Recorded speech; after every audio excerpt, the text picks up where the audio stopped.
साथियों, मैं डॉक्टर सोहन सिंह साकला,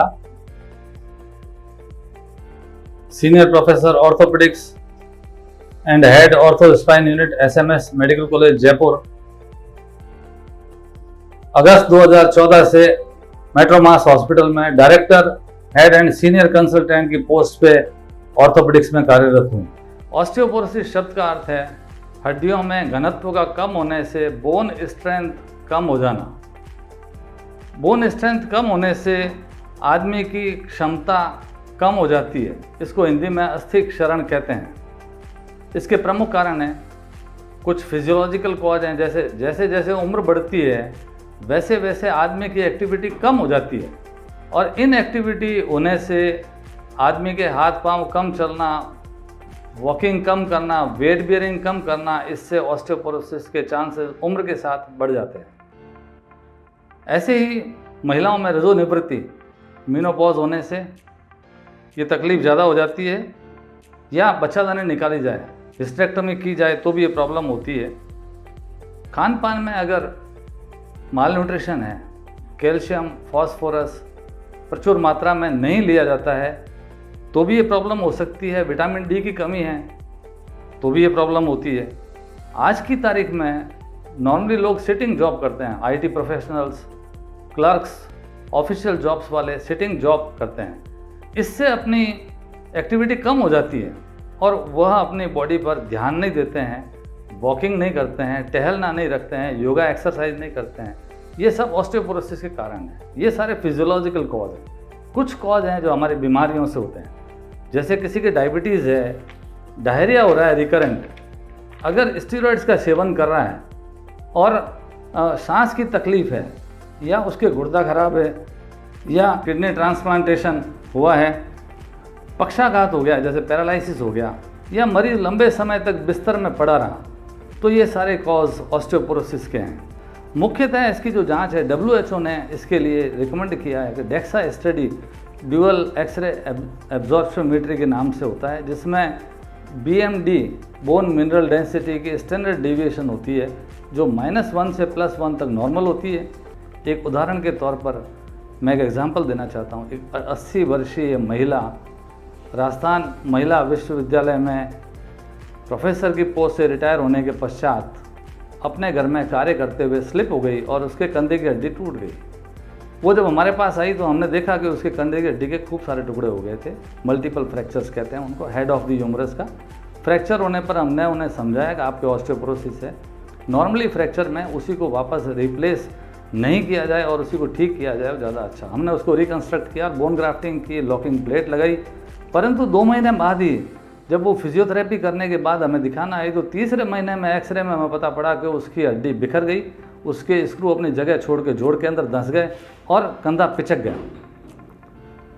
हमने मरीज को समझाया, उनके रिलेटिव्स को समझाया कि इसका इलाज अब सिर्फ एक ही है, इनको हटा के रिप्लेसमेंट किया जाए।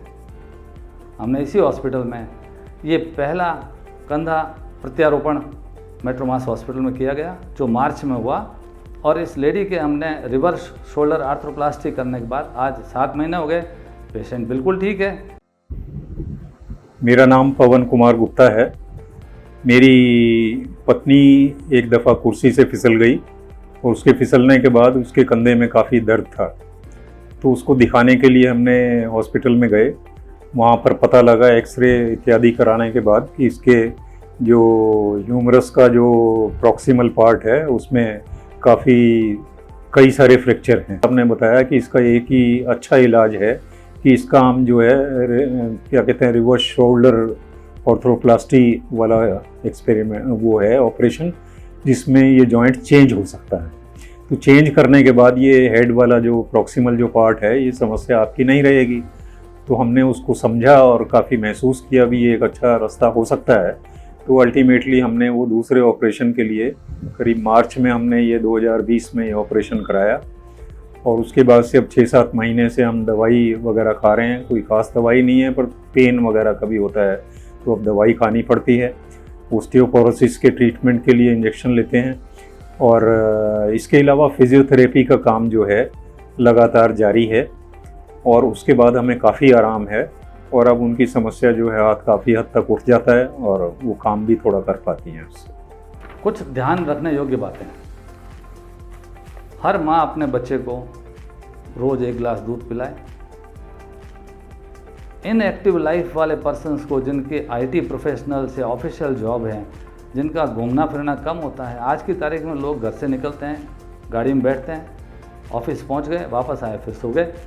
उन लोगों को मॉर्निंग वॉक करना, टहलना बहुत ज़रूरी है। टहलने के साथ योगा और एक्सरसाइज, वेट बियरिंग एक्सरसाइज इसका मेन इम्पॉर्टेंट उद्देश्य है। अगर अपन करेंगे तो ठीक होगा।